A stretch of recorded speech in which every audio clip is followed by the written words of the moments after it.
हर महीना वैन के 800 रुपए बचाने के लिए हम लोगों ने साइकिल से स्कूल जाना चालू कर दिया था। ये हो गई। चार लौंडे थरथराती ठंड में साइकिल से स्कूल जाते हैं, ब्लेजर, टोपा, मफलर बांध बुंदा के। एक तो ये ब्लेजर बहुत अजीब था हमारे स्कूल का। 2 जेब थी हमारे ब्लेजर में और 2 ही अंदर की साइड थी। हमारे स्कूल वालों को लगा कि बाहर जेब का क्या ही यूज हो सकता है, इसलिए उन लोगों ने बाहर जेब ही नहीं दी। क्या करूं मैं इस जेब का? ठंडी लग रही है तो हाथ अंदर वाली जेब में ही डाल के चलना पड़ता था। कोनी से साइकिल चला के आते थे हम लोग स्कूल। सबको ऐसा लगता था कि हम लोग अपाहिज हैं। और फिर एकदम से हम लोग हाथ बाहर निकाल लेते थे।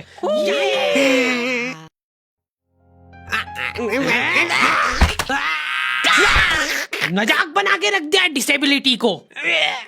अपाहिज लोगों की रिस्पेक्ट कम हो गई थी हमारी वजह से, लेकिन लड़कियां खुश हो गई थी इस इनोवेशन से।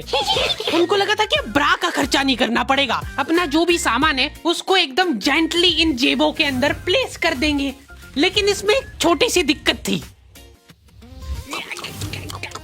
स्कूल वालों ने लड़कियों के ब्लेजर में एक ही जेब रखी थी। तुम लोग नहीं समझोगे कितना मुश्किल होता है एक ही जेब में इतना सारा सामान घुसाना।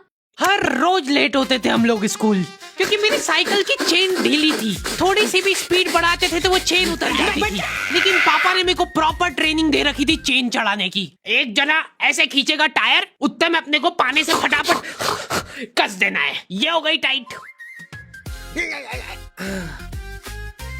बैग में पाना पेचकस रख के लाना पड़ता था मेरे को स्कूल, कि कभी भी रास्ते में चेन उतर सकती है।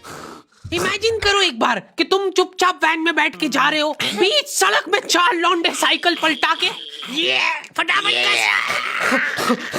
क्लास में बैठे हुए मेरे को डर बना रहता था कि कोई गलती से मेरा बैग चेक नहीं कर ले।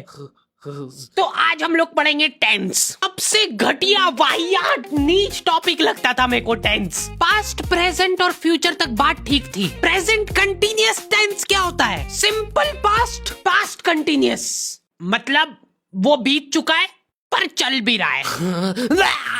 क्या है ये? कितना भी समझ लो इस टॉपिक को, एग्जाम में जाके तुमको अंदाजे से ही सेंटेंस चूज करना पड़ेंगे कि ये सुनने में अच्छा लग रहा है तो यही होगा सही। एग्जाम में इन्विजिलेटर हमको क्वेश्चन पेपर पे कुछ नहीं लिखने देता था।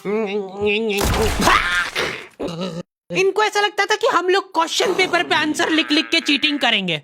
लेकिन हमारी क्लास के बच्चे एडवांस हो गए थे, ये पूरी की पूरी आंसर शीट एक्सचेंज कर लेते थे कि तू लिख के दे, को आता है तो।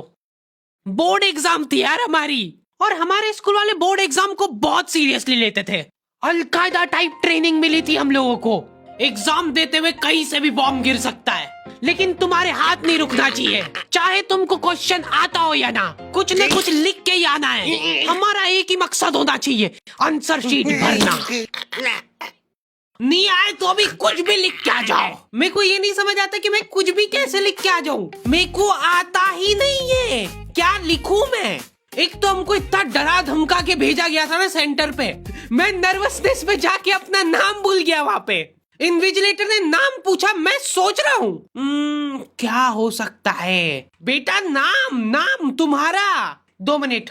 हाँ हेलो मम्मी, मेरा नाम क्या है? बोर्ड एग्जाम के नाम पे इतना डरा दिया था ना स्कूल वालों ने हमको, अच्छों का मुंह निकल जाता है टट्टी के साथ मिक्स होके। तुम लोगों का एक सेंटर आएगा जिसके चारों तरफ सैनिक तैनात रहेंगे। बिना एडमिट कार्ड के वहाँ पे आसपास भी भटकते हुए मत दिख जाना, जिंदा जला देंगे वो लोग। और अगर चीटिंग करते हुए पकड़ा गए तो ना तो तुम हमको जानते हो ना हम तुमको जानते हैं। हम लोग एग्जाम वाले दिन सेंटर पहुंचे तो बच्चों से ज्यादा सिक्योरिटी थी वहाँ पे। आज तक इतनी सिक्योरिटी मैंने एयरपोर्ट पे भी नहीं देखी थी। आर्मी वगैरह खड़ी थी वहाँ पे टैंक लेके। वो सिक्योरिटी वाले एक एक रबड़ का रैपर निकाल के देख रहे थे कि उसके पीछे तो नहीं लिख के लाया कुछ।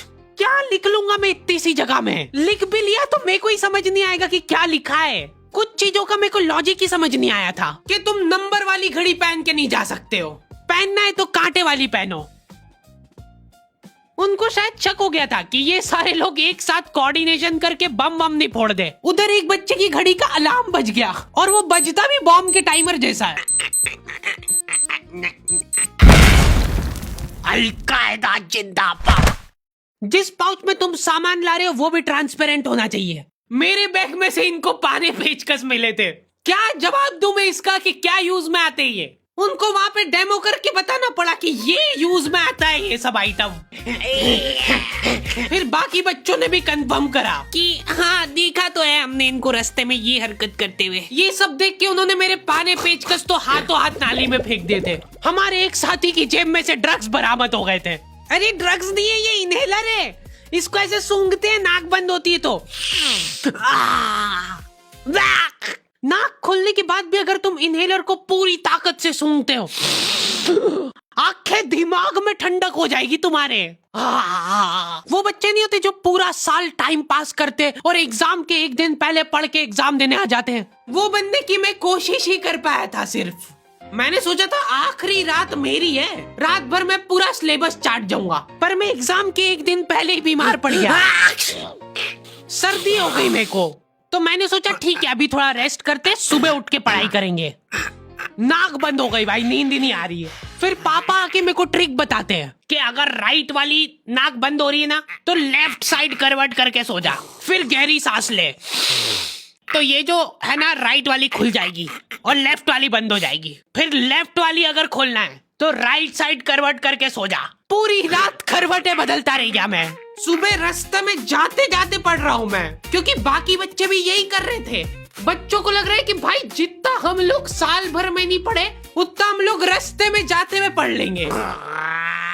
रास्ते में ऐसे कॉपियां लेके घूम रहे जैसे इनसे ज्यादा पढ़ाकू कोई हो ही ना। सुबह हम सब लोग सेंटर लेट पहुंचे क्योंकि साइकिल की चेन उतर गई थी, तो रास्ते में वो कर रहे थे। और क्वेश्चन पेपर भी लेट हो गया था उस दिन। क्वेश्चन पेपर Z+ सिक्योरिटी के साथ आता था। 10 बॉडीगार्ड लेके आते थे एक जरा सा पार्सल।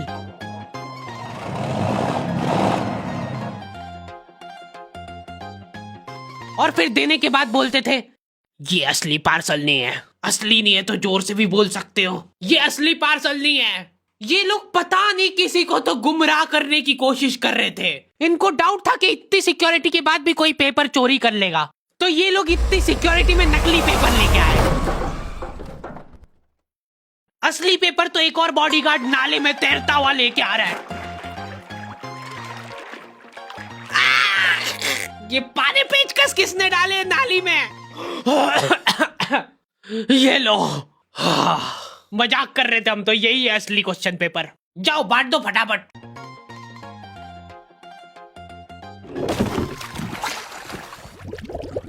ये अपना आपस में एक दूसरे को गुमराह कर रहे थे।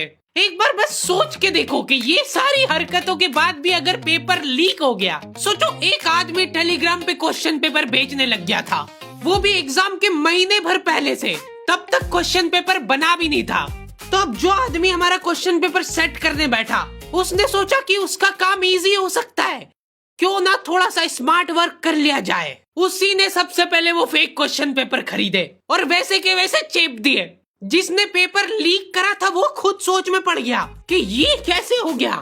एग्जाम खत्म होने के बाद इन्विजिलेटर को बहुत मजा आता भाई कॉपियां छीनने में। एक सेकंड भी किसी को ज्यादा नहीं मिलना चाहिए। बस एक बार टाइम ओवर होने के बाद कैसे लिखा तूने? एक बच्चे ने खुद से कॉपी दे दी तो इनको डिसरिस्पेक्टफुल महसूस हो गया था, उसको वापस से कॉपी दे दी कि लिख ले थोड़ी देर और। जैसे ही लिखने लगा वापस छीन ली। ओके, तो दी एंड हो चुका है। पिछली बार मैंने तुम लोगों को 2.5 लाख लाइक का एम दिया था, जो कि तुम लोगों ने बहुत आसानी से कर दिए थे। तो इस बार एम रखते 3.5 लाख लाइक्स का। जैसे तुम लोग 3.5 लाख लाइक का एम कंप्लीट करोगे, अगला एपिसोड में सीधा अपलोड कर दूंगा। मिलते हैं नेक्स्ट वीडियो में।